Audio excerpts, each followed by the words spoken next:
സുഹൃത്തുക്കളെ എല്ലാവർക്കും നമ്മുടെ പുതിയ വീഡിയോയിലേക്ക് സ്വാഗതം. ഇന്ന് ഞാൻ ഈ ഒരു വീഡിയോയിട്ട് വരാനുണ്ടായ പ്രധാന കാരണം നമ്മൾ ഈ കഴിഞ്ഞ ദിവസം കണ്ടൊരു വാർത്തയാണ്. അതായത് കണ്ണൂർ സെൻട്രൽ ജയിലിൽ നിന്ന് ഈ ഗോവിന്ദസ്വാമി എന്ന് പറയുന്ന നായിന്റെ മോൻ അവൻ അവിടെ നിന്ന് ജയിൽ ചാടി എന്നുള്ളൊരു വാർത്ത.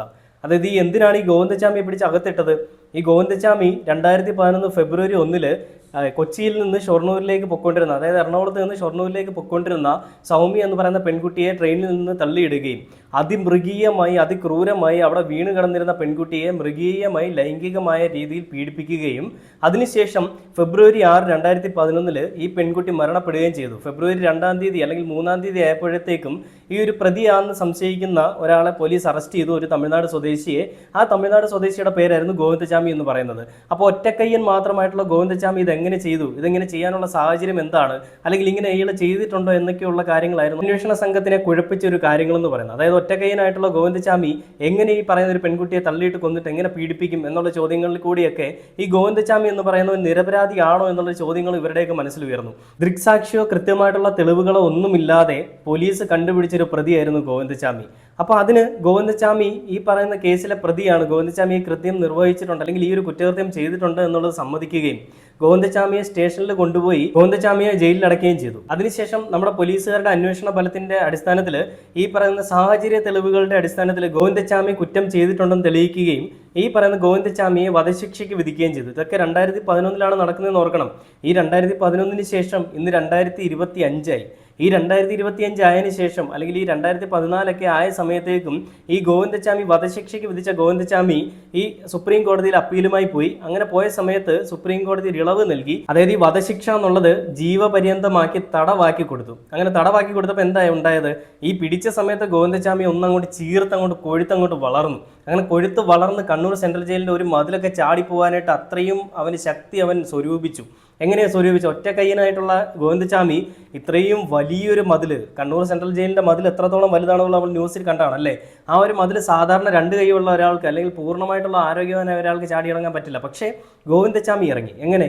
ഒരു ബെഡ്ഷീറ്റോ എന്തോ ഒരു കയ്യിലോ അങ്ങനെ എന്തോ ഒരു സാധനം വെച്ചിട്ട് തുണി വെച്ചിട്ടാണ് ഇറങ്ങിയത്. ഒറ്റ കയ്യിൽ പിടിച്ച് തൂങ്ങി ഇറങ്ങി എന്നാണ് പോലീസുകാർ പറയുന്നത്. ഇവനെ സപ്പോർട്ട് ചെയ്ത് കൊടുത്ത് സൗമ്യയുടെ വധക്കേസും ചെയ്തിട്ട് അവനെ സപ്പോർട്ട് ചെയ്ത് കൊടുത്തൊരു സുപ്രീം കോടതിയുടെ കാര്യം ഓർക്കുമ്പോഴേ പുച്ഛം മാത്രമല്ല. ഞാൻ ഈ കോടതി വിധിയെ ഞാൻ അംഗീകരിക്കുന്നില്ല അല്ലെങ്കിൽ അതിനെ പുച്ഛിക്കുന്നു എന്നല്ല ഞാൻ പറയുന്നത്. പക്ഷേ കോടതി വിധി ഈ ഒരു കാര്യത്തിൽ കുറച്ചുകൂടി ഒന്ന് പരിശോധിക്കേണ്ടതായിരുന്നു. 2011 ഒരു പെൺകുട്ടിയെ മൃഗീയമായി കൊലപ്പെടുത്തിയ ഗോവിന്ദച്ചാമി എന്ന് പറയുന്ന ഈ നരാധമൻ ഇവന് വേണ്ടിയിട്ട് വീണ്ടും വാദിച്ച സുപ്രീം കോടതി വക്കീലിനെയും അതേപോലെ തന്നെ സുപ്രീം കോടതിയെ പറ്റി ഓർക്കുമ്പോൾ ലജ്ജ മാത്രമേ ഉള്ളൂ, ലജ്ജാവഹമാണ്. ഇങ്ങനെയുള്ള ഒരു കൊടൂര കുറ്റവാളിയായിട്ടുള്ള ഈ പറയുന്ന ഗോവിന്ദച്ചാമി അന്നേ കൊന്നുകളയേണ്ടതായിരുന്നു. ഗോവിന്ദച്ചാമിക്ക് ജീവപര്യന്തം തടവ് ശിക്ഷ കൊടുത്തിട്ട് ഗോവിന്ദച്ചാമി അങ്ങോട്ട് വളർത്താനായിട്ട് വേണ്ടി കോടതി കണ്ടുപിടിച്ചൊരു നിയമമാണ് അല്ലെങ്കിൽ ഒരു നയമാണ്. അവന് ജീവപര്യന്തം കൊടുത്താൽ മതി, അവൻ ചെയ്ത തെറ്റിനുള്ള ശിക്ഷയായിട്ട് അത് മതിയെന്ന്. ആ മരിച്ചുപോയ പെൺകുട്ടിക്ക് ഇതുവരെ നീതി വാങ്ങി കൊടുക്കാൻ നമ്മുടെ നീതിപീഠത്തിന് സാധിച്ചിട്ടുമില്ല. അതോടൊപ്പം തന്നെ ആ അമ്മ ഇപ്പോഴും കണ്ണീർ കടലിലാണ്. അമ്മ കരഞ്ഞുകൊണ്ട് പറയുന്നുണ്ട് ഈ ഗോവിന്ദച്ചാമി ആരോ സഹായിക്കാനായിട്ട് ജയിലിനുള്ളിലും ജയിലിന് പുറത്തുമുണ്ട്. അതുകൊണ്ട് തന്നെയാണ് ഈ ഗോവിന്ദച്ചാമി ഇറങ്ങിക്കഴിഞ്ഞാൽ നേരെ ഇങ്ങോട്ടേ വരുള്ളൂ. റിപ്പോർട്ടർമാരൊക്കെ പറയുന്നുണ്ട് ഈ ഗോവിന്ദച്ചാമി ഇറങ്ങിയ സമയത്ത് ആ വഴിയിൽ കൂടി ഏതെങ്കിലും പെൺകുട്ടികൾ പോയിരുന്നെങ്കിൽ, അവന്റെ കയ്യിൽ ആ പെൺകുട്ടികളെ കണ്ടിരുന്നെങ്കിൽ അല്ലെങ്കിൽ കിട്ടിയിരുന്നെങ്കിൽ ഇനിയൊരു സൗമ്യം കൂടി അവിടെ ആവർത്തിച്ചേനെന്ന്. ഇതുപോലെ കാമവെറി പൂണ്ട ഈ ഗോവിന്ദച്ചാമി എന്ന് പറയുന്ന ഒരു കൈ മാത്രമുള്ള വികലാംഗനായിട്ടുള്ള ആ വികലാംഗനെന്ന് നമ്മളൊക്കെ വിചാരിക്കുന്ന ഈ തന്തയ്ക്ക് പിറക്കാഴിയെ കാണിച്ച് ഇവനെ ഇങ്ങനെ പൂവിട്ട് പൂജിക്കാനേ നമ്മുടെ നിയമ സംവിധാന വ്യവസ്ഥയ്ക്ക് കഴിയുള്ളൂ. ഇവന് തക്കതായ ശിക്ഷ കൊടുക്കാനോ അവനെ തൂക്കിലേറ്റ് കൊല്ലാനോ നമ്മുടെ നിയമ സംവിധാന വ്യവസ്ഥയ്ക്കൊന്നും കഴിയില്ല. എന്താ കാരണം? അവൻ എത്ര വേണ്ടപ്പെട്ട ആളാണെന്ന് എനിക്ക് തോന്നുന്നത്. അതുകൊണ്ടായിരിക്കും അല്ലേ സുപ്രീം കോടതിയുടെ നയം നമ്മൾ കണ്ടപ്പോൾ, ആ അമ്മയുടെ കണ്ണുനീര് കണ്ടപ്പോൾ, ആ സൗമ്യ എന്ന് പറയുന്ന പെൺകുട്ടിയുടെ ജീവനെ പറ്റി ഓർത്തപ്പോൾ 6-ാം തീയതി ആയപ്പോഴത്തേക്കും ആ പെൺകുട്ടി ജീവനറ്റു എന്നുള്ളതാണ് അറിയാൻ സാധിച്ചിരിക്കുന്നത്. അതായത് ട്രെയിനിൽ നിന്ന് തള്ളിയിടുകയും ആ തള്ളിയിട്ട് ചോര വാർന്ന് കിടക്കുമ്പോഴും ആ പെൺകുട്ടിയെ ലൈംഗികമായും മാനസികമായും എല്ലാം പീഡിപ്പിച്ച ഈ തന്തയ്ക്ക് പ്രക്കാഴിയെ കാണിച്ചവനെ എന്തിനാണ് ഇത്രയും സ്നേഹിക്കുന്നത് സർക്കാരെ? അല്ലെങ്കിൽ ഹൈക്കോടതി സുപ്രീം കോടതി എന്തിനാണ് ഇത്രയധികം സ്നേഹം ഇവന് വാരിക്കോരി കൊടുക്കുന്നത്? തൂക്കി കൊന്നുകളയണം, കഴുത്ത് വെട്ടിക്കൊല്ലേണ്ട കേസാണ്. എന്നിട്ട് വിട്ടിരിക്കുകയാണ് ഇവന് ജയിലിൽ ചാടി പോകാൻ വേണ്ടിയിട്ട് ഒരു സംരക്ഷണമായിട്ട്. അതിന് പൂർണ്ണ സംരക്ഷണം കൊടുക്കാൻ പോലീസുകാരും. കണ്ണൂർ സെൻട്രൽ ജയിലിൽ നിന്ന് അവൻ ചാടിയപ്പോൾ രാവിലെ ഞാൻ ഈ വാർത്ത കണ്ടത്, ഞാൻ ഓർത്ത് ഈ ആരെങ്കിലും കോമഡി ആയിട്ട് ഇട്ടതായിരിക്കും. അത് ഇങ്ങനെ കണ്ടത്, ഗോവിന്ദച്ചാമി കണ്ണൂരിൽ നിന്ന് ജയിൽ ചാടി, കണ്ടു കിട്ടുന്നവർ ഈ നമ്പറിൽ അറിയിക്കുക. ഒരു കോമഡി പോലെയാണ് എനിക്ക് തോന്നിയത്. പക്ഷെ ഞാൻ നോക്കിയപ്പോൾ മുകളിൽ റിപ്പോർട്ടർ ചാനലൊന്നും എഴുതിയിട്ടുണ്ട്. അപ്പോൾ എനിക്ക് മനസ്സിലായി റിപ്പോർട്ടർ ചാനൽ ഇങ്ങനെ കോമഡി ആയിട്ട് ഇടത്തില്ലല്ലോ. അപ്പോൾ ഇത്രയും പിടിപ്പുകേടുള്ള ഇത്രയും കഴിവുകെട്ട ഒരു ഭരണ സംവിധാനമാണ് നമ്മുടെ ആണെന്നുള്ളത് എല്ലാവർക്കും അറിയാം അല്ലേ? അപ്പോൾ അങ്ങനെ ഒരു സംവിധാനത്തിൽ ഈ ഗോവിന്ദച്ചാമി ജയിൽ ചാടാൻ ഉപയോഗിച്ച രീതി രീതി എന്ന് പറഞ്ഞാൽ, അതായത് ജയിലിന്റെ അഴികൾ മുറിച്ച് അതിൽ മുറിക്കാനായിട്ട് ഉപയോഗിച്ചതെന്ന് പറഞ്ഞാൽ ഉപ്പിട്ട് ദ്രവിപ്പിച്ചതിന് ശേഷം അത് മുറിക്കുകയായിരുന്നു. അതോടൊപ്പം തന്നെ ശബ്ദം പുറത്ത് കേൾക്കാതിരിക്കാൻ വേണ്ടിയിട്ട് വെളിച്ചെണ്ണ ഉപയോഗിച്ചിരുന്നു. അങ്ങനെയൊക്കെയാണ് ഇവൻ ഈ ജയിൽ മുറിച്ച് അല്ലെങ്കിൽ ജയിൽ കമ്പികൾ മുറിച്ച് പുറത്തിറങ്ങിയെന്നാണ് പറയുന്നത്. ഇങ്ങനെ പുറത്തിറങ്ങിയാലും ഇവന് എങ്ങനെ ഈ പറയുന്ന കയ്യിൽ കെട്ടിയ മതിലിന് മുകളിൽ കയറാൻ പറ്റും? ഒറ്റക്കയ്യനായിട്ട് എത്രത്തോളം കയറാൻ പറ്റുമെന്ന് നമുക്കറിയാമല്ലേ. രണ്ട് കൈയും രണ്ട് കാലും ഉണ്ടായിട്ട് നമുക്ക് ജീവിച്ചു പോകാൻ ഭയങ്കര പാടാണ്. അപ്പോൾ ഒറ്റക്കൈയുള്ള ഗോവിന്ദച്ചാമി എങ്ങനെ അതിന് മുകളിൽ കയറി? ഇനി അതിന് മുകളിൽ കയറിയാലും ഇത് അവിടെ കെട്ടിയിട്ടിട്ടല്ലേ ഇറങ്ങാൻ പറ്റുള്ളൂ. അത് കെട്ടിയിട്ടുണ്ടോ ഇല്ലതൊന്നും നമ്മൾ കാണുന്നില്ല. ഇത്രയും റോഡിന് മുക്കിന് CCTV ക്യാമറകൾ വെച്ചിട്ട് AI ക്യാമറകൾ വെച്ചിട്ടുള്ള പോലീസുകാരുടെ അവർ ഇരിക്കുന്ന സ്ഥലത്ത്, അല്ലെങ്കിൽ ഇത്രയും പ്രതികളെ പാർപ്പിച്ചിരിക്കുന്ന, ഇവരാരും നിർഗുണ പരിഹാര പാഠശാലയിൽ പോയി കിടക്കുന്നതല്ലോ. എന്തെങ്കിലുമൊക്കെ പിറപ്പേട് കാണിച്ചിട്ടാണല്ലോ അകത്ത് പോയി കിടക്കുന്നത്. കൊലപാതകം, കത്തിക്കുത്ത്, പിടിച്ചുപറി ഇതൊക്കെ ചെയ്തിട്ടല്ല അകത്ത് കിടക്കുക. പുണ്യാളന്മാരൊന്നും അല്ലല്ലോ. അപ്പോൾ ക്യാമറ വെച്ചാൽ എന്താണ് പ്രശ്നം? അവിടെ എല്ലാം ക്യാമറ ഉണ്ടാവും. പക്ഷേ ഈ ക്യാമറയൊന്നും ഗോവിന്ദച്ചാമി പോകുന്നത് കാണത്തില്ല. എന്തുകൊണ്ടാണ്? ആ ക്യാമറ കൺട്രോൾ ചെയ്യുന്ന ആളുകൾക്ക് വേണ്ടപ്പെട്ട ആളായിരിക്കും ഗോവിന്ദച്ചാമി. അതുകൊണ്ട് തന്നെ ആയിരിക്കും ഇനി അവിടെ ക്യാമറ ഇല്ലെന്ന് പറഞ്ഞു കഴിഞ്ഞാൽ ഈ മുക്കിന് ക്യാമറ വെക്കുന്ന സർക്കാരെ നിങ്ങൾ എന്തുകൊണ്ട് പ്രതികളെ പാർപ്പിച്ചിരിക്കുന്ന സ്ഥലത്ത് നിങ്ങൾ ക്യാമറ വെക്കുന്നില്ല? സത്യം പറഞ്ഞ ഈ പ്രതികൾക്ക് വേണ്ടിയിട്ട് സർക്കാർ ഒരുക്കി കൊടുത്തിരിക്കുന്ന ഒരു ക്വാർട്ടേഴ്സ് ആണ് ഈ പറയുന്ന സെൻട്രൽ ജയിൽ അല്ലെങ്കിൽ ജയിൽ എന്നൊക്കെ പറയാം, സബ് ജയിൽ എന്നൊക്കെ പറയുന്നത് അല്ലേ. ശരിക്കും പൂർണ്ണമായിട്ടുള്ള പോലീസ് കാവലോട് കൂടിയും അവർക്ക് ആവശ്യമായിട്ടുള്ള കുഴിമന്തി വേണോ കുഴിമന്തി, ബിരിയാണി വേണോ ബിരിയാണി, അവർക്ക് വേണമെന്ന് എന്തും അവരുടെ കാഴ്ചവട്ടിൽ എത്തിച്ചു കൊടുക്കാനായിട്ട് കുറെ കാക്കിയിട്ട വേലക്കാരെ പോലെ പോലീസുകാരെ നിർത്തി ഇങ്ങനത്തെ ഒരു സംവിധാനം നമ്മുടെ നാട്ടിലുള്ളത്. അതുകൊണ്ട് എന്താ ഈ ക്ഷീണിച്ചു പോയ ഗോവിന്ദച്ചാമി അവിടെ ചെന്നങ്ങ് കൊഴുത്തു. എന്നിട്ട് പറയാണ് ഗോവിന്ദച്ചാമി 10-15 ദിവസമായിട്ട് രക്ഷപ്പെടാൻ വേണ്ടിയിട്ടുള്ള വ്യായാമത്തിലായിരുന്നു. അതിന് വേണ്ടിയിട്ടുള്ള സൗകര്യങ്ങൾ ഒരുക്കി കൊടുത്തു. നമുക്കറിയാം ജയിലിലെ ഒരു സംവിധാനം എന്ന് പറഞ്ഞു കഴിഞ്ഞാൽ ക്ലീൻ ഷേവും അതേപോലെ തല മൊട്ടയടിച്ചൊക്കെ ഇരിക്കി ഇരുത്തുക. ഈ ഗോവിന്ദച്ചാമി നമ്മൾ കണ്ടപ്പോൾ ഗോവിന്ദച്ചാമിക്ക് ഈ താടിയും വെച്ച് മുടിയും വളർത്തിയൊക്കെയാണ് ഗോവിന്ദച്ചാമി ഇരുന്നത്. പുറത്തിറങ്ങിയാൽ ആർക്കും മനസ്സിലാവാത്ത രീതിയിലാണ് ഗോവിന്ദച്ചാമി ഇരുന്നത്. പക്ഷേ അതിൽ ജനക്കൂട്ടങ്ങളിൽ ഒരാൾ മാത്രം ഗോവിന്ദച്ചാമിയാണെന്ന് മനസ്സിലായി. നീ ഗോവിന്ദച്ചാമി അല്ലടാ ചോദിച്ചപ്പോൾ ഇവൻ ഓടി രക്ഷപ്പെടാൻ ശ്രമിച്ചു. അവിടുന്ന് പോലീസുകാർ ഓടിച്ചിട്ട് പിടിക്കുകയും നാട്ടുകാരിൽ ഒരാൾ അവന്റെ കരണക്കുറ്റി നോക്കി ഒന്ന് പുകയ്ക്കുന്നതുമായിട്ടുള്ളൊരു വീഡിയോ നമ്മൾ ഈ മാതൃഭൂമി ന്യൂസ് റിപ്പോർട്ട് ചെയ്തതിൽ കണ്ടായിരുന്നു. അതിൽ പോലീസുകാർ പറയുന്നുണ്ട് നിങ്ങൾ വീഡിയോ എടുക്കരുത്, വീഡിയോ എടുക്കാതിരിക്കുക എന്ന് പറഞ്ഞു. എന്തിനു വേണ്ടിയിട്ടാണ്? ഇവനെ പഞ്ഞിക്കിടാൻ വേണ്ടി തന്നെയാണ് അല്ലേ. നാട്ടുകാരുടെ കയ്യിൽ തന്നെ കിട്ടി, നാട്ടുകാർ പഞ്ഞിക്കിട്ടിട്ടാണ് പോലീസിന് കൊടുത്തത്. പിന്നീട് അവനെ കൊണ്ട് തെളിവെടുപ്പിന് പോകുന്നതൊക്കെ നമ്മൾ കണ്ടതാണ്. അത്രയും ആരോഗ്യവാനാക്കാനായിട്ട് നമ്മുടെ സർക്കാർ എന്തുമാത്രം കഷ്ടപ്പെട്ടിട്ടുണ്ടാവും അല്ലേ. പാവപ്പെട്ട ജനങ്ങളുടെ നികുതി പണം പിരിച്ച് ഇതുപോലത്തെ കുറ്റകൃത്യങ്ങൾ ചെയ്യുന്ന തന്തയ്ക്ക് പിറക്കാഴിക ചെയ്യുന്നവന്മാരുടെ വയറും വീർപ്പിച്ച് അവന്മാരെ നന്നായിട്ട് തീറ്റിച്ച് പോഷിപ്പിച്ചിട്ട് അങ്ങോട്ട് പുറത്തേക്ക് വിടും. എന്തിനാ? നാളെ പോയി രണ്ടുപേരോടെ പീഡിപ്പിച്ചിട്ട് എന്നാലേ കേസ് എടുക്കാൻ പറ്റുള്ളൂ എന്ന്. എന്തൊരു കഷ്ടമാണല്ലേ. ഇത്രയും സംവിധാനം, ഇത്രയും ജനങ്ങൾക്ക് ഒരു സുരക്ഷ കൊടുക്കാൻ പറ്റുന്നില്ലെങ്കിൽ ഈ പണി നിർത്തി വേറെ വല്ല ചിരക്കാനും പൊക്കൂടെ? അത്രയും വലിയൊരു സെൻട്രൽ ജയിലിൽ നിന്ന് ഒരാൾ ചാടി എന്ന് പറയുമ്പോൾ നല്ല രീതിയിൽ സുരക്ഷാ വീഴ്ചയുണ്ട്. അതിന് എത്ര വെള്ളം പൂശിയാലും സുരക്ഷാ വീഴ്ചയുണ്ട്. അവിടെ ഉണ്ടായിരുന്ന പോലീസുകാരെ, ഡ്യൂട്ടിയിലുണ്ടായിരുന്ന പോലീസുകാരെ പിരിച്ചുവിട്ടതുകൊണ്ടൊന്നും ഈ പ്രശ്നം ഇവിടെ തീരുന്നില്ല. എങ്ങനെ അവൻ ചാടി, അവന് വേണ്ടിയിട്ട് പുറത്തും അകത്തും ആരാണ് പ്രവർത്തിക്കുന്നത്, ആക്കിക്കുള്ളിലുള്ള കുറ്റവാളി ആരാണെന്നൊക്കെ അത് മനസ്സിലാക്കി അതിന് വേണ്ടുന്ന തക്കതായ ശിക്ഷ കൊടുത്ത് അവരെ സർവീസിൽ നിന്ന് തന്നെ പിരിച്ചുവിടുക തന്നെ വേണം. ഒരു പെൻഷനും കിട്ടാതെ അല്ലെങ്കിൽ ഈ സസ്പെൻഷനോട് കൂടി അവർ പോയിട്ട് എന്താ കിട്ടുക? അവർക്ക് ഒരു 10 ദിവസം കഴിയുമ്പോൾ ഒരു മാസം കഴിയുമ്പോൾ അവർക്ക് കയറാം. അതുവരെ അവർ കൃഷിയും ചെയ്ത് അടിച്ചു പൊളിക്കാനുള്ള അടിച്ചു പൊളിക്കും. ലീവ് ചോദിച്ചിട്ട് ലീവ് കിട്ടാതെ വിഷമിച്ചിരിക്കുന്ന ആൾക്കാർക്കായിരിക്കും ഈ സസ്പെൻഷൻ കിട്ടുക. അപ്പോൾ എന്താ, അവർ അടിച്ചു പൊളിക്കും. അപ്പോൾ ഇങ്ങനെയുള്ളൊരു പരിപാടി നടത്താതെ അവന്മാരെ സസ്പെൻഡ് ചെയ്ത് ഡിസ്മിസ് ചെയ്ത് കളയുക. അല്ലാണ്ട് അവന്മാരെ അവിടെ വെച്ച് സസ്പെൻഡ് ചെയ്തിട്ട് അവന്മാർക്ക് ഒരു കാലയളവും കൊടുത്ത് പിന്നീട് കയറുന്ന പരിപാടി കാണിക്കരുത്. ഈ പിറപ്പുകേട് കാണിച്ചിട്ടുണ്ടെങ്കിൽ, ഈ ഗോവിന്ദച്ചാമി അവിടെ നിന്ന് ചാടിയിട്ടുണ്ടെങ്കിൽ തക്കതായ ശിക്ഷ കൊടുക്കണം. അപ്പോൾ ഈ സൗമ്യയ്ക്ക് ഉണ്ടായ സംഭവം എന്താണെന്നുള്ളത് നമുക്ക് ഈ 24 ന്യൂസ് അവരുടെ ഡോക്യുമെന്ററി തയ്യാറാക്കിയിട്ടുണ്ടായിരുന്നു. സൗമ്യ വധക്കേസിന്റെ നാൾ വഴി. അതെന്താണെന്ന് നമുക്കൊന്ന് കേട്ട് നോക്കിയിട്ട് നമുക്ക് ബാക്കി വീഡിയോയിലേക്ക് വരാം. 2011 ഫെബ്രുവരി 1-നാണ് കേരളത്തെ ഞെട്ടിച്ച ബലാത്സംഗവും ക്രൂര കൊലപാതകവും നടന്നത്. സൗമ്യ വധക്കേസിന്റെ നാൾവഴികളിലേക്ക്.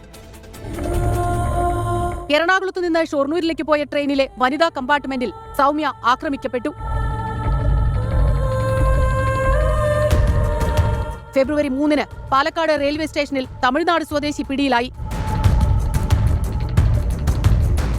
പിടിയിലായത് തമിഴ്നാട് സ്വദേശി ഗോവിന്ദച്ചാമിയാണെന്ന് സ്ഥിരീകരിച്ചു. ഗുരുതരമായി പരിക്കേറ്റ സൗമ്യ ഫെബ്രുവരി 6-ന് തൃശൂർ മെഡിക്കൽ കോളേജ് ആശുപത്രിയിൽ മരിച്ചു. ഫെബ്രുവരി 4-ന് അറസ്റ്റ് രേഖപ്പെടുത്തി. ജൂൺ 6-ന് തൃശൂരിലെ അതിവേഗ കോടതിയിൽ വിസ്താരം തുടങ്ങി. വിചാരണ നടപടികൾ 5 മാസം കൊണ്ട് പൂർത്തിയായി. ദൃക്സാക്ഷികളില്ലാതിരുന്ന കേസിൽ സാക്ഷിമൊഴികളുടെയും സാഹചര്യ തെളിവുകളുടെയും അടിസ്ഥാനത്തിലാണ് വിചാരണ പൂർത്തിയാക്കിയത്. നവംബർ 11-ന് ഗോവിന്ദച്ചാമിയെ വധശിക്ഷയ്ക്ക് വിധിച്ചു. അപൂർവങ്ങളിൽ അപൂർവമായ കേസെന്ന് കോടതി കണ്ടെത്തി. പ്രതി മുൻപും ശിക്ഷിക്കപ്പെട്ടിരുന്നുവെന്നും കണ്ടെത്തി. 2013 ഡിസംബർ 17-ന് അതിവേഗ കോടതിയുടെ ഉത്തരവ് ഹൈക്കോടതി ശരിവച്ചു. 2014 ജൂൺ 9-ന് വധശിക്ഷ പുനഃപരിശോധിക്കണമെന്നാവശ്യപ്പെട്ട് ഗോവിന്ദച്ചാമി സുപ്രീംകോടതിയിൽ ഹർജി നൽകി. 2016 സെപ്റ്റംബർ 15-ന് സുപ്രീംകോടതി കൊലപാതക കുറ്റം സംശയാതീതമായി തെളിയിക്കാൻ പ്രോസിക്യൂഷന് കഴിഞ്ഞില്ലെന്ന് വിധിക്കുകയും വധശിക്ഷ 7 വർഷത്തെ കഠിന തടവായി കുറയ്ക്കുകയും ചെയ്തു. ഗുരുതരമായി പരിക്കേറ്റ് കിടന്ന ഇരയോട് കാണിച്ച ക്രൂരത കണക്കിലെടുത്ത് കീഴ്ക്കോടതി നൽകിയ ജീവപര്യന്തം തടവ് ശിക്ഷയും അംഗീകരിച്ചു. കണ്ടില്ലേ, വധശിക്ഷയ്ക്ക് വിധിച്ചിട്ട് വീണ്ടും 5-6 6 വർഷം കൂട്ടി കൊടുത്തിരിക്കുകയാണ്, നിങ്ങൾ ഇങ്ങനെ ഇരുന്നോ, നിങ്ങൾക്ക് പിന്നീട് സുപ്രീം കോടതിയിൽ പോകാം അല്ലെ മേൽക്കോടതിയിൽ പോകാമെന്ന് പറഞ്ഞുകൊണ്ട്.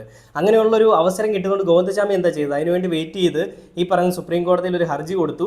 അവൻ ഈ പറയുന്ന പോലെ എന്താ പറയുക, അവന് പുറത്തു പോകാൻ പറ്റണം, അല്ലെങ്കിൽ അവൻ ഈ പറയുന്ന പോലെ അവന് വധശിക്ഷ മാത്രമാക്കണം, അല്ലെങ്കിൽ ഈ ഇളവ് കൊടുക്കണമെന്നുള്ളത്. അങ്ങനെ വന്നപ്പോൾ എന്താ ഉണ്ടായത്?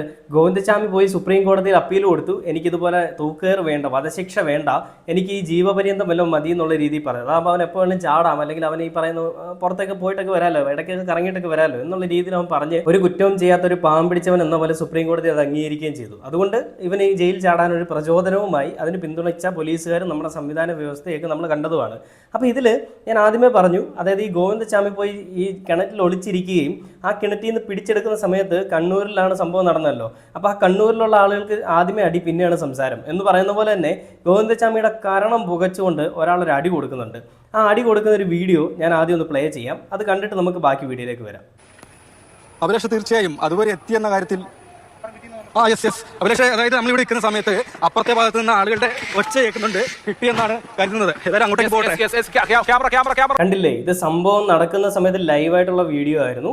ആ റിപ്പോർട്ടർ പോലീസുകാർക്കൊപ്പം ഓടുന്ന ഒരു വീഡിയോ ആണ് നമ്മൾ കാണുന്നത്. അങ്ങനെ അവനെ പിടികൂടുന്നതും പിടിച്ചിട്ട് കരണം പുകച്ചുകൊണ്ട് എടുത്തുകൊണ്ട് വരുന്നതും അവന് നടക്കാൻ പോലും വയ്യാത്തൊരവസ്ഥയിലേക്ക് ആവുന്നതുമായിട്ടുള്ള വീഡിയോ ആണ് നമ്മൾ കാണാൻ പോകുന്നത്. ആ ഒരു വീഡിയോ കണ്ടിട്ട് നമുക്ക് ബാക്കി വീഡിയോയിലേക്ക് വരാം. അവൻ കിടന്നത് എങ്ങനെയാണെന്ന് വെച്ചാൽ, ആ പൈപ്പുണ്ട് കിണറ്റിൽ, ആ കിണറ്റിലെ പൈപ്പിൽ മുറുകെ പിടിച്ചാണ്, ഒറ്റ കൈ ആണെന്ന് ഓർക്കണം, ആ കൈ കൊണ്ട് മുറുകെ പിടിച്ച് കിണറിൽ ആരും കാണാത്ത രീതിയിലാണ് അവൻ കിടന്നത്. അതിൻ്റെ അടുത്തല്ല CPIM-ൻ്റെ ഓഫീസൊക്കെ ഉള്ളതാണ്. അങ്ങോട്ട് പോയി കഴിഞ്ഞാൽ പിടിക്കപ്പെടുമെന്ന് അറിയാവുന്നതുകൊണ്ട് ഇവനെ കിണറ്റിൽ ഒളിച്ച് കിടന്നു. ആദ്യ സമയത്ത് കിണറ്റിൽ കിടക്കുന്ന ഗോവിന്ദചാമി ആരും കണ്ടില്ല, കിണറ്റിൽ നോക്കിയെങ്കിലും കണ്ടില്ല, കാരണം ഇവൻ ആ മൂലയ്ക്കോട്ട് കിടക്കുകയായിരുന്നു, വെള്ളത്തിൽ മുങ്ങിയില്ല. പിന്നീട് ശേഷം വീണ്ടും കുറച്ച് പേർക്ക് സംശയം തോന്നി അടുത്തേക്ക് വന്നപ്പോൾ നോക്കിയപ്പോൾ കിണറ്റിൽ ഒരാളുണ്ട്. പെട്ടെന്ന് ഇവൻ മുങ്ങുകയും ചെയ്തു. മുങ്ങിയതിന് ശേഷം ശ്വാസം കിട്ടാതായപ്പോൾ മുകളിലേക്ക് പൊങ്ങി വന്നിട്ട് അവിടെ നോക്കിയ ആളുകളുടെ അടുത്ത് കത്തി കൊണ്ടിട്ട് നിന്നെ കൊന്നുകളെന്നൊക്കെ പറയുകയൊക്കെ ഉണ്ടായി. പിന്നീട് അവർ നീ പോടാന്ന് പറഞ്ഞിട്ട് പോലീസുകാരും നാട്ടുകാരെയും വിളിച്ച് വരുത്തിയതിന്റെ ഫലമായിട്ട് എല്ലാവരും വന്നങ്ങ് പഞ്ഞി കിട്ടിട്ട് ഇവനെ എടുത്തുകൊണ്ട് പോകുന്ന ഒരു വീഡിയോ ആണ് നമ്മൾ കാണുന്നത്. അത് നമുക്ക് കണ്ടു നോക്കിയിട്ട് ബാക്കി വീഡിയോയിലേക്ക് വരാം. ഒരുപക്ഷെ ഗോവിന്ദചാമിയെ പിടികൂടിയതായിട്ടുള്ള ദൃശ്യങ്ങൾ ഗോവിന്ദചാമിയെ പിടിച്ചിരിക്കുന്നു. മാതൃഭൂമി ന്യൂസിൽ പ്രേക്ഷകർ കാണുന്നത് തത്സമയ ദൃശ്യങ്ങളാണ്. രാഹുൽ ഓടിക്കോളൂ. ഇതാ ഗോവിന്ദചാമിയെ പിടികൂടുന്ന ദൃശ്യങ്ങൾ. ഈ വീടിന്റെ വളപ്പിലേക്കാണ് ഗോവിന്ദചാമിയെ പിടികൂടുന്നതിന്റെ ദൃശ്യങ്ങളാണ്, തത്സമയ ദൃശ്യങ്ങളാണ്. ആ വീടിന്റെ വളപ്പ് കഴിഞ്ഞ് ലൈവായിട്ടുള്ള തത്സമയമുള്ള ദൃശ്യങ്ങളാണ്. ഗോവിന്ദചാമിയെ പിടികൂടുന്ന ദൃശ്യങ്ങളാണ്. ഗോവിന്ദചാമിയെ പിടികൂടിയതായിട്ടുള്ള വിവരം അവിടെ നിന്ന് ഉറക്കെ ആളുകൾ വിളിച്ചു പറയുന്നുണ്ട്. അവിടേക്ക് പോലീസ് പാർട്ടി ഓടുകയാണ്. അതിനോടൊപ്പം ഇതാ ഈ കാണുന്നത് തത്സമയ ദൃശ്യങ്ങളാണ്. ഗോവിന്ദചാമിയെ പിടികൂടുന്ന ദൃശ്യങ്ങൾ. മതിൽ ചാടി അപ്പുറത്തെ സൈഡിലാണ് മതിൽ ചാടി. ഇപ്പോ അങ്ങോട്ടേക്ക് ക്യാമറയും മാതൃഭൂമി ന്യൂസിലൂടെ പ്രേക്ഷകർ തത്സമയം കാണൂ. ഗോവിന്ദചാമിയെ പിടികൂടുന്ന ദൃശ്യങ്ങളാണ്. ഈ കെട്ടിടത്തിന് സമീപത്തേക്കാണ്. രാഹുൽ പറഞ്ഞോളൂ. ഇതാ ഗോവിന്ദചാമിയെ പിടികൂടുന്ന ദൃശ്യങ്ങൾ. ഈ ദൃശ്യങ്ങൾ മാതൃഭൂമി ന്യൂസിൽ മാത്രമാണ് പ്രേക്ഷകർ.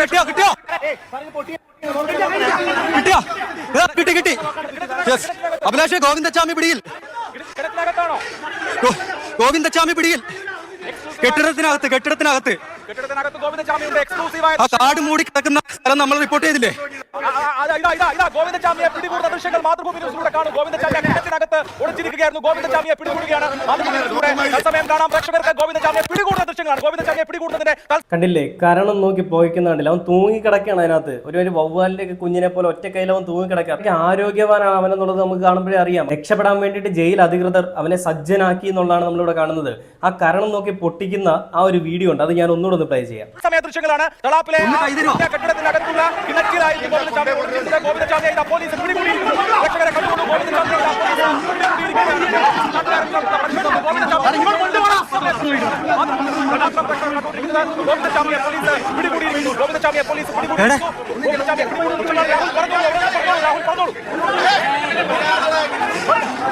അഭിലാഷേ, നമ്മൾ കാത്തിരുന്ന വിവരങ്ങളാണ്. ഗോവിന്ദചാമിയെ പിടികൂടിയിരിക്കുന്നു. നേരത്തെ നമ്മൾ പറഞ്ഞു ഗോവിന്ദചാമിയെ പിടികൂടുന്നതിന്റെ എക്സ്ക്ലൂസീവായ ദൃശ്യങ്ങൾ പ്രേക്ഷകർക്ക് മാതൃഭൂമി ന്യൂസ് വഴി കാണാം. ഗോവിന്ദചാമിയെ പിടികൂടിയിരിക്കുന്നു. ഗോവിന്ദചാമി പിടിയിലാവുന്നതിന്റെ ദൃശ്യങ്ങളാണ് ഈ കാണുന്നത്. കൊടും കുറ്റവാളിയെ ഇപ്പോൾ പോലീസ് പിടികൂടിയിരിക്കുകയാണ്. പിടിക്കുന്ന ദൃശ്യങ്ങളാണ്. കണ്ടില്ലേ, അവനെ അറിഞ്ഞ് വെളുപ്പിച്ചിട്ടാണ് നാട്ടുകാർ വിട്ടുകൊടുത്തിരിക്കുന്നത്. നാട്ടുകാരുടെ കയ്യിലായിരുന്നു ആദ്യം കിട്ടുന്നത്. പോലീസ് അവിടെ ഇല്ലായിരുന്നു എന്നുണ്ടെങ്കിൽ ഈ ഗോവിന്ദചാമി എന്ന് അച്ചാറാക്കി അല്ലെങ്കിൽ ചമ്മന്തിയാക്കി അവർ വിട്ടേനെ. അവനെ കൊന്നിട്ടേ വിടുകയുള്ളായിരുന്നു. ആ പെൺകുട്ടിക്ക് എനിക്ക് നീതി കിട്ടിയേനെ. പോലീസുകാർ വീണ്ടും സംരക്ഷിച്ച് കൊണ്ടുപോയിട്ടുണ്ട്. വീണ്ടും ഫുഡ് കൊടുത്ത് അവനെ നന്നാക്കി പുറത്തേക്ക് വിടാനായിരിക്കും. ഈ ഗോവിന്ദചാമി അവിടുന്ന് ജയിൽ ചാടിയതിൽ ജയിൽ അധികൃതർക്കെതിരെ നടപടി എടുക്കുമെന്നൊക്കെയാണ് പോലീസിന്റെ ഉന്നത മേധാവികളും അതേപോലെ സർക്കാരും ഒക്കെ പറയുന്നത്. ഒരാൾ ജയിൽ ചാടിയിട്ടുണ്ടെങ്കിൽ, ഇപ്പോൾ ഒരു കാഴ്ച ബംഗ്ലാവിൽ നിന്ന് ഒരു മൃഗം എടുത്ത് പുറത്ത് ചാടിയിട്ടുണ്ടെങ്കിൽ അത് അവിടുത്തെ ആ നോക്കി നടത്തിപ്പുകാരുടെ ഒരു കഴിവുകേടാണ്. അവർക്കെതിരെ ആക്ഷൻ എടുക്കും അല്ലേ? എന്ന് പറയുന്ന പോലെ തന്നെയാണ് ഒരു മനുഷ്യൻ അവിടെ നിർത്തി ചാടി പോയിട്ടുണ്ടെങ്കിൽ എങ്ങനെ ചാടിപ്പോയി, എന്തിന് ചാടിപ്പോയി എന്നുള്ളതൊക്കെ ഇവരൊരു കേസായിട്ട് എടുത്ത് അങ്ങ് ഒതുക്കി തീർക്കാനുള്ള ഒരു പരിപാടിയാണ്. ആ സൗമ്യയുടെ വീട്ടിലേക്ക് പോകാനായിരുന്നു ഇവൻ ലക്ഷ്യം വെച്ചിരുന്നെങ്കിൽ, ഇവനെ കണ്ടു കിട്ടിയില്ലായിരുന്നെങ്കിൽ, ആ നാട്ടുകാർ ഇവനെ കണ്ടില്ലായിരുന്നു എന്നുണ്ടെങ്കിൽ ഇത് എന്തായി തീർന്നേനെ? ഇത് അടുത്തൊരു കൊലപാതകം കൂടിയായിരുന്നല്ലേ? അതിനാര് സമാധാനം പറഞ്ഞേനെ? നമ്മുടെ നാട്ടിലെ ഭരണ സംവിധാനം വെറും നോക്കൂത്തികളായിട്ട് നിൽക്കുന്നതാണെന്നുള്ളത് നമുക്കിവിടെ കാണുമ്പോഴേ അറിയാം. ഈ തൂക്കുകയർ വധശിക്ഷ കൊടുത്ത ആളുകൾക്ക് വധശിക്ഷ അപ്പം തന്നെ നടപ്പിലാക്കി വിടുക, 1 വർഷത്തിനുള്ളിൽ തന്നെ നടപ്പിലാക്കി വിടുക, പിന്നീട് ഉമ്മാരെ മേൽക്കോടതിയിലേക്ക് പോകാനായിട്ട് അനുവദിക്കാത്ത രീതിയിൽ പൂട്ടുക, അതല്ലെങ്കിൽ ഇതുപോലെയുള്ള പരിപാടികൾ ഇനിയും ആവർത്തിക്കും. അപ്പോൾ ഗോവിന്ദച്ചാമി കുറ്റം പറഞ്ഞിട്ടോ അല്ലെങ്കിൽ ജയിൽ അധികൃതരെ കുറ്റം പറഞ്ഞിട്ടോ ഒരു കാര്യമില്ല. അപ്പോൾ ഈ ഗോവിന്ദച്ചാമിയുടെ ജയിൽ ചാട്ടം എങ്ങനെയായിരുന്നു എന്നുള്ളത് റിപ്പോർട്ട് ചാനലിൽ വന്നൊരു വീഡിയോ ഉണ്ട്, അല്ലെങ്കിൽ ഒരു വാർത്തയുണ്ട്. ഞാൻ അതോടൊന്ന് പ്ലേ ചെയ്യാം. ജയിലിൽ സംബന്ധിച്ച് ഒരുപാട് വിവരങ്ങൾ ഇപ്പോൾ പുറത്തു വരുന്നു. സെല്ലിൽ നിന്ന് ഇയാൾ 1:15 പുറത്തിറങ്ങിയെന്ന വിവരമുണ്ട്. ചുവരിനോട് ചേർന്നാണ് ഇയാൾ കിടക്കാറുണ്ടായിരുന്നതും. കനത്ത മഴയിൽ ഇയാൾ പുറച്ചുമൂടി കിടന്നുറങ്ങിയായിരുന്നു. 10ാം ബ്ലോക്കിലെ സെല്ലിൽ വെളിച്ചമില്ല എന്ന വിവരമടക്കം ലഭിക്കുന്നു. അപ്പോൾ ഇയാൾക്ക് എല്ലാ തരത്തിലും സൗകര്യമാകുന്ന സാഹചര്യം അവിടെ ഉണ്ടായിരുന്നു എന്നുള്ളതാണ്. 1:10 ഒരു വാർഡൻ ഇവിടെ വന്ന് ടോർച്ച് അടിച്ചിട്ടുണ്ട്. അപ്പോൾ പുറച്ചുമൂടി നിലയിൽ അതിനകത്തൊരു രൂപമുണ്ടായിരുന്നു. മാസങ്ങൾക്ക് മുമ്പ് തന്നെ നടത്തിയിരിക്കുന്ന തയ്യാറെടുപ്പാണ് ഇയാൾ ജയിൽ ചാടാനുള്ള തയ്യാറെടുപ്പ് എന്ന് വേണം മനസ്സിലാക്കണം. അതിനായി അയാൾ ഭാരം കുറച്ചു. നമ്മൾ ഗോവിന്ദച്ചാമി ജയിലിൽ കിടന്ന് നന്നായി ഭക്ഷണം കഴിച്ച് ബിരിയാണി കഴിച്ച് നല്ല ആരോഗ്യവാനായി എന്നതടക്കമുള്ള വിമർശനങ്ങൾ ഒരു ഘട്ടത്തിൽ പുറത്തു വന്നു. ഇപ്പോൾ നമ്മൾ അയാളെ കാണുമ്പോൾ അയാൾ എല്ലും തോലുമായിട്ടുണ്ട്. അതിന്റെ കാരണം അയാൾ മനഃപൂർവ്വം ഭക്ഷണം കുറയ്ക്കുകയായിരുന്നു എന്നുള്ള വിവരമടക്കം പുറത്തു വരികയാണ്. ജിമ്മി, ഇയാൾ എത്രത്തോളം ആസൂത്രണം ഇതിൽ നടത്തിയതിന്റെ കൃത്യമായ സൂചനകൾ നമുക്കിപ്പോൾ കിട്ടുകയല്ലേ? കൃത്യമായ സൂചനകളാണ് വരുന്നത്. എത്രയോ നാളുകളായി ഗോവിന്ദച്ചാമി ഇതിനു വേണ്ടി തയ്യാറെടുപ്പുകൾ നടത്തുകയായിരുന്നു എന്നാണ് നമുക്ക് മനസ്സിലാകുന്നത്. ശരീരഭാരം കുറയ്ക്കുകയും അങ്ങനെ കമ്പികൾക്കിടയിലൂടെ നൂഴ്ന്നിറങ്ങാനുള്ള ഒരു ഭക്ഷണം കുറച്ചാലും അവൻ്റെ ആരോഗ്യം അങ്ങോട്ട് കൂടിയിട്ടുണ്ട് അല്ലേ? പുറത്ത് നിന്നാൽ പണിക്ക് പോകണം, വെയിൽ കൊള്ളണം, മഴ കൊള്ളണം, അതൊന്നും ഇല്ലാതെ അകത്ത് കിടന്നു കഴിഞ്ഞാലോ പോലീസിൻ്റെ കാവൽ, പോലീസിൻ്റെ ഇഷ്ട ഭക്ഷണം, 4 നേരവും അവർക്ക് സുഭിക്ഷമായിട്ട് ജീവിക്കാനുള്ള ജീവിത സാഹചര്യങ്ങൾ കേരള സർക്കാർ ഒരുക്കി കൊടുക്കും. കേരള ഗവൺമെൻറ്റിൽ ഒരു ജോലി ഇല്ലെന്നേ ഉള്ളൂ, പക്ഷേ കേരള ഗവൺമെൻറ്റിൽ ജോലി ചെയ്യുന്ന ആളുകൾ ഇവർക്ക് വേണ്ടിയിട്ട് എല്ലാ കാര്യങ്ങളും ഒരുക്കി കൊടുക്കും എന്നുള്ളത് ഇവർ നന്നായിട്ട് അറിയാം. അപ്പോൾ ഈ ഗോവിന്ദച്ചാമി ആദ്യം കണ്ടത് ജനങ്ങൾക്കിടയിൽ ഒരാളാണ്. യാചകനെ പോലെ തോന്നുകയും ഡാ ഗോവിന്ദച്ചാമി എന്ന് വിളിച്ചപ്പോൾ അയാൾ ഓടുകയും ചെയ്തു എന്നാണ് ദൃക്സാക്ഷിയായിട്ടുള്ള വിനോജ് പറയുന്നത്. അപ്പോൾ റോഡിൻ്റെ വശത്തു കൂടി നടന്നു വരുന്നത് കണ്ടു, യാചകനെ പോലെ ഉണ്ടായിരുന്നു, പേര് വിളിച്ചപ്പോൾ ഓടി എന്നാണ് അദ്ദേഹം പറയുന്നത്. അപ്പോൾ അദ്ദേഹത്തിന് എന്താണ് പറയാനുള്ളതെന്ന് ഏഷ്യാനെറ്റ് ന്യൂസിൽ വന്നൊരു വാർത്തയാണ്, ഞാൻ അതോടൊന്ന് പ്ലേ ചെയ്യാം. ഞാൻ നോർമലി ഓഫീസിലേക്ക് വരുന്നത് ടൈമിൽ ഒരു 9 മണി 9:15 ഓഫീസിലേക്ക് വരുമായിരുന്നു. അപ്പോൾ വരുന്ന വഴിക്ക് ഇവിടെ കണ്ണൂർ തളാപ്പിലാണ് എൻ്റെ ഓഫീസ്. അപ്പോൾ വരുന്ന വഴിക്ക് ഏകദേശം അവിടെ ഒരു പോസ്റ്റ് ഓഫീസ് ഉണ്ട്. അപ്പോൾ പോസ്റ്റ് ഓഫീസിന്റെ അവിടെ എത്തിക്കഴിയുമ്പോൾ രാവിലെ ഞാൻ ഈ ന്യൂസ് കണ്ടിട്ടുണ്ടായിരുന്നു. അപ്പോൾ പോസ്റ്റ് ഓഫീസിന്റെ അവിടെ എത്തിക്കഴിയുമ്പോൾ റോഡിന്റെ ഞാൻ വണ്ടി പോകുന്നത് അതേ ഇടത് സൈഡിലൂടെ തന്നെ 2 വീലറിലാണ് പോയിക്കൊണ്ടിരുന്നത്. അപ്പോൾ ആ സൈഡിലൂടെ തന്നെ ഒരാൾ അതെ ഏകദേശം ഈ ഭാഗത്തേക്കായിരുന്നു നടന്നു വന്നുകൊണ്ടിരുന്നത്. അപ്പോൾ പോകുമ്പോൾ ഒരാൾ വളരെ സ്ലോ ആയിട്ട് നടന്നു കണ്ടു കഴിഞ്ഞാൽ ഒരു ബെഗർ യാചകം വരുന്ന പോലെ ഉണ്ടായിരുന്നത്. അപ്പോൾ കണ്ട് സംശയം തോന്നി ഞാൻ, കാരണം അയാൾ എത്തുമ്പോഴേക്കും കുറച്ചൊരു സ്ലോ ആയിട്ട് നടന്നു. ഒന്ന് ജസ്റ്റ് ഒന്ന് ഫേസ് ടു ഫേസ് നോക്കി വീണ്ടും ആൾ നടന്നുപോയി. അപ്പോൾ നടന്നുപോയ ഉടനെ തന്നെ ഞാൻ തൊട്ടടുത്തുണ്ടായിരുന്ന ഒരാളോട് ചോദിച്ചു, ഇത് ഇയാളാണോ എന്ന് സംശയമുണ്ട്, നമുക്ക് നോക്കിയാലോ എന്ന് പറഞ്ഞു. ഉടനെ അയാൾ എൻ്റെ സ്കൂട്ടർ, ഒരു ഓട്ടോ ഡ്രൈവറാണ്, അദ്ദേഹം എൻ്റെ സ്കൂട്ടറിന്റെ ബാക്കിൽ കയറി. ഞങ്ങൾ ഉടനെ ഒരു 10-20 മീറ്റർ ബാക്കിൽ ഇയാളെ പുറകെ തിരിച്ച് ഇയാളെ ഫോളോ ചെയ്തതിന് ശേഷം വണ്ടി നിർത്തി ഞങ്ങൾ ഇവനെ വിളിക്കുമ്പോഴേക്കും ഇവൻ നടത്തുന്ന സ്പീഡ് കൂട്ടി. ഇപ്പം ഞങ്ങൾ പേരെടുത്ത് വിളിച്ചു. ഗോവിന്ദച്ചാമി എന്ന് വിളിക്കുമ്പോഴേക്കും ആൾ ഉടനെ തന്നെ ഇവിടെ പണി നടക്കുന്ന ഒരു വീടുണ്ട്. ആ വീടിന്റെ പോക്കറ്റ് റോഡിലൂടെ മതിലൂടെ ഓടി ഈ കാട്ടിനുള്ളിലേക്ക് എടുത്ത് ചാടി ഓടുകയാണ് ചെയ്തിട്ടുണ്ടായിരുന്നത്. ഉടനെ ഞാൻ പോലീസ് സ്റ്റേഷനിൽ, ഞാൻ ടൗൺ പോലീസ് സ്റ്റേഷനിൽ കൈ തിരിച്ചറിയാൻ വേണ്ടി പറ്റുന്നത്. കാരണം ആള് എനിക്ക് തോന്നുന്നു ഇടത് കൈയാണ് തോന്നുന്നത് അയാൾ ഇല്ലാത്തത്. അപ്പോൾ ആ കൈ ഈ തലയിൽ വെച്ചൊരു വേസ്റ്റ് തുണിയുണ്ട്. അപ്പോൾ ആ തുണിയുടെ ഇടയ്ക്ക് കൈ ഇങ്ങനെ തിരികെ കയറ്റി വെച്ചിട്ടുണ്ടായിരുന്നു. ഓക്കെ, അപ്പം അതിലാണ് എനിക്ക് സംശയം തോന്നിയിട്ടുണ്ടായിരുന്നത്. കാരണം അത്ര വലിയ വെയിറ്റ് ആണെങ്കിൽ ആൾക്ക് 2 കൈയും കൂടി പിടിച്ചാൽ പോരെ. ഈ ന്യൂസും കാര്യങ്ങളെല്ലാം കൂടി കേട്ടപ്പോൾ ഒരു സംശയത്തിന്റെ മുകളിൽ ഞാൻ ജസ്റ്റ് ഒന്ന് നോക്കിയതാണ്. ആൾ പോലീസിൽ ഉടനെ ഞാൻ ടൗൺ പോലീസ് സ്റ്റേഷനിൽ വിളിച്ചറിയിച്ചു. മാക്സിമം ഒരു 5 to 7 മിനിറ്റ്സിനുള്ളിൽ പോലീസ് ഇവിടെ എത്തിയിട്ടുണ്ടായിരുന്നു. കണ്ടില്ലേ, ഇദ്ദേഹത്തിന് അത് മനസ്സിലായില്ലായിരുന്നു എന്നുണ്ടെങ്കിൽ ഈ ഗോവിന്ദച്ചാമി ഏതെങ്കിലും ഇന്ത്യയിൽ എവിടെയെങ്കിലും അല്ലെങ്കിൽ കേരളത്തിൽ എവിടെയെങ്കിലും പോയി ഒളിച്ചിരുന്നേനെ. പോലീസുകാർക്ക് തൊടാൻ പറ്റില്ല. ഇവൻ എന്തെങ്കിലും കുറ്റകൃത്യം ചെയ്യുമ്പോൾ മാത്രമേ പോലീസുകാർ കണ്ടുപിടിക്കാൻ പറ്റുള്ളൂ. ഇതിൽ പോലീസുകാരെ അഭിനന്ദിക്കാൻ പറ്റില്ല. ആ കണ്ടുപിടിച്ച ജനങ്ങൾക്കും ഈ വിനോജ് എന്ന് പറയുന്ന ആ ചേട്ടനുമൊക്കെയാണ് അഭിനന്ദനം പോകേണ്ടത്. പക്ഷേ ഇവരെല്ലാം അഭിനന്ദിക്കുമ്പോഴും നമ്മൾ മനസ്സിലാക്കേണ്ട ഒരു കാര്യം, ഈ കുറ്റവാളികളെ എല്ലാം കൂടി മാറ്റി പാർപ്പിച്ചിരിക്കുന്ന കണ്ണൂർ സെൻട്രൽ ജയില്, അവിടെ നിന്ന് ഒരാൾ ചാടിയിട്ടുണ്ടെങ്കിൽ അത് അത്യന്തം ഗുരുതരമായിട്ടുള്ളൊരു വീഴ്ച തന്നെയാണ്. ഇനിയും ഇതുപോലെ എത്രയെത്ര കുറ്റവാളികൾ ചാടാനായിട്ട് ഇരിക്കുന്നുണ്ടെന്ന് നമുക്കറിയില്ല. ആരെങ്കിലും ഇറങ്ങി ഈ പറഞ്ഞ ഇവന്മാരെ കൊടുക്കാനായിട്ട് സാക്ഷി പറഞ്ഞ, അല്ലെങ്കിൽ ഇവന്മാരെ കൊടുക്കാനായിട്ട് കാരണമായിട്ടുള്ള ആൾക്കാരെ തീർത്തിട്ടാണ് ഇനിയും പോയി തിരിച്ചു കയറുന്നതെങ്കിൽ നമ്മൾ ആര് സമാധാനം പറയും? നമ്മുടെ സർക്കാർ ഒന്നും പറയില്ല എന്നുള്ള നമുക്കറിയാം. ഇങ്ങനെയൊക്കെ ഉള്ളവന്മാർ ചാടാനും ഇവന്മാർക്ക് വേണ്ടി എല്ലാ സംവിധാനം ഒരുക്കി കൊടുത്ത് നമ്മുടെ സർക്കാർ തന്നെയായിരിക്കും അല്ലേ? എന്നിട്ട് വന്നിട്ട് ഇനി ന്യായീകരിച്ചിട്ട് കാര്യമൊന്നുമില്ല. സർക്കാരെ എന്തെങ്കിലും ചെയ്യാനുണ്ടെങ്കിൽ ആ സമയത്ത് ചെയ്യണം. തൂക്കി കൊല്ലണം എന്ന് പറഞ്ഞു കഴിഞ്ഞാൽ അപ്പോൾ തൂക്കി കൊല്ലണം. ആ സൗമ്യക്ക് നീതി വാങ്ങി വാങ്ങി കൊടുക്കണമെന്നുണ്ടെങ്കിൽ ഇവനെ പോലെയുള്ള കുറ്റവാളികളെ തൂക്കിക്കൊല്ലുക തന്നെ ചെയ്യണം. അത് എന്തിനാണ് ഇത്രയും സമയം കൊടുക്കുന്നത്? ചിന്തിക്കാനായിട്ടോ അല്ലെങ്കിൽ നമ്മുടെ സർക്കാരിന് ഒരു ബോധോദയം വരാനായിട്ടാണ് ഈ സമയം കൊടുക്കുന്നത്? അപ്പം തന്നെ തൂക്കിക്കൊല്ലണ്ടേ? തൂക്കിക്കൊല്ലാതെ വെറുതെ വെച്ചിരിക്കണം. അവനൊരു സമയം വരട്ടെ, അവന് സുപ്രീം കോടതിയിൽ പോയിട്ട് അവസരം കൊടുക്കട്ടെ എന്നൊക്കെ പറഞ്ഞുകൊണ്ട് വെച്ചിരിക്കണം. എന്തിനാണ്? എന്തെങ്കിലും കഞ്ചാവ് കേസിലോ പുലിപ്പല്ലിന്റെ കേസിലോ ഒക്കെ വരുമ്പോൾ നിങ്ങൾ ഈ കാണിക്കുന്ന ധൈര്യമൊന്നും അല്ലെങ്കിൽ നിങ്ങൾ ഈ കാണിക്കുന്ന ആർജവമൊന്നും ഇങ്ങനത്തെ കുറ്റവാളികളുടെ മേലിൽ കാണിക്കാനായിട്ട് നിങ്ങൾ വരില്ലല്ലേ? ഇങ്ങനെ സാധാരണ ആൾക്കാർക്കെതിരെയും അല്ലെങ്കിൽ ഈ പറയുന്ന കള്ളക്കേസ് വരുമ്പോൾ അതിനെതിരെയും ഒക്കെ നിങ്ങൾക്ക് ഈ വലിയ വിപ്ലവം ഉണ്ടാക്കാനായിട്ട് പറ്റുള്ളൂ. ഒരു കുറ്റവാളിയെ പിടിച്ച് അകത്തിടാനോ കുറ്റവാളിക്ക് വേണ്ടുന്ന രീതിയിൽ നല്ല തല്ലു കൊടുത്ത് നല്ല മൂന്നാം മുറ അവന്മാർക്കെതിരെ എടുത്തുകൊണ്ട് നല്ല രീതിയിൽ പണി കൊടുത്ത് അകത്തിടാൻ നിങ്ങളെ കൊണ്ട് കഴിയുന്നില്ലെങ്കിൽ പിന്നെ എന്തിനാണ് ഇങ്ങനത്തെ നിയമ സംവിധാനം? ഇത്രയും കൊടും കുറ്റവാളിയായിട്ടുള്ളവനെയൊക്കെ എങ്ങനത്തെ രീതിയിലാണ് ട്രീറ്റ് ചെയ്യുന്നത് നമുക്ക് ഇതിൽ നിന്ന് മനസ്സിലാവും. ചുമ്മാ ഒരു ലതാർജിക് മൈൻഡാണ്, എങ്ങനെയും കിടക്കട്ടെ എന്നുള്ള രീതിയാണ്. എങ്ങനെയും കിടക്കട്ടെ എന്ന് മനസ്സിലായതുകൊണ്ടാണ് ഇവൻ ആ ജയിൽ കമ്പി അറുത്തുകൊണ്ട് പോയത്. രണ്ട് സൈഡിലുള്ള ജയിൽ കമ്പി അറുത്തിട്ട് ഈ അവിടെ നിൽക്കുന്ന പാറാവുകാർക്കോ പോലീസുകാർക്കോ ഒന്നും മനസ്സിലായില്ലെന്ന് പറയുമ്പോൾ എന്ത് ന്യായീകരണമാണല്ലേ പോലീസുകാർ തരുന്നത്? ഒരു എന്താ പറയുക, ഒരു വ്യക്തതയില്ലാത്ത കാര്യങ്ങളാണ് ഇവർ പറയുന്നത്. ഇനി ഇത് എന്തായിരുന്നു എന്നുള്ളത് ഇനി ഇത് പുറത്ത് വരില്ല, ഇതോടുകൂടി ഇത് കഴിയും. ഇനി എന്തെങ്കിലും നാളെ വേറെ എന്തെങ്കിലും വിഷയം ഉണ്ടാവും, അതിൻ്റെ പിന്നാലെ മാധ്യമങ്ങളും പോവും, അതോടുകൂടി ഈ പരിപാടി ചാപ്റ്റർ അവിടെ ക്ലോസ് ആവും. എന്ത് നടന്നു, എങ്ങനെ നടന്നു എന്നുള്ളത്, അതിലുണ്ട അഴിമതി, അവിടെ ആരാണ് ഇവനെ സഹായിച്ചത്, ഇനി നമ്മുടെ ഭരണകൂടത്തിലിരിക്കുന്ന ആളുകളാണോ എന്നുള്ളതൊന്നും നമുക്ക് ആർക്കും അറിയാത്ത രീതിയിലേക്ക് പോകും. അപ്പോൾ എന്ത് തന്നെയാണെങ്കിലും സത്യാവസ്ഥ പുറത്ത് വരട്ടെ, അതിനെതിരെ അല്ലെങ്കിൽ അതിനൊപ്പം കൂടെ നിന്ന ആളുകൾക്കെതിരെ തക്കതായ ശിക്ഷാ നടപടികൾ സ്വീകരിക്കാൻ സാധിക്കട്ടെ. ഈ ഗോവിന്ദചാമി എന്ന് പറയുന്നവനെ എത്രയും പെട്ടെന്ന് തൂക്കിലേറ്റ് കൊല്ലുക തന്നെ ചെയ്യട്ടെ എന്ന് പറഞ്ഞുകൊണ്ട് ഈ ഒരു വീഡിയോയുടെ അവസാനിക്കുകയാണ്.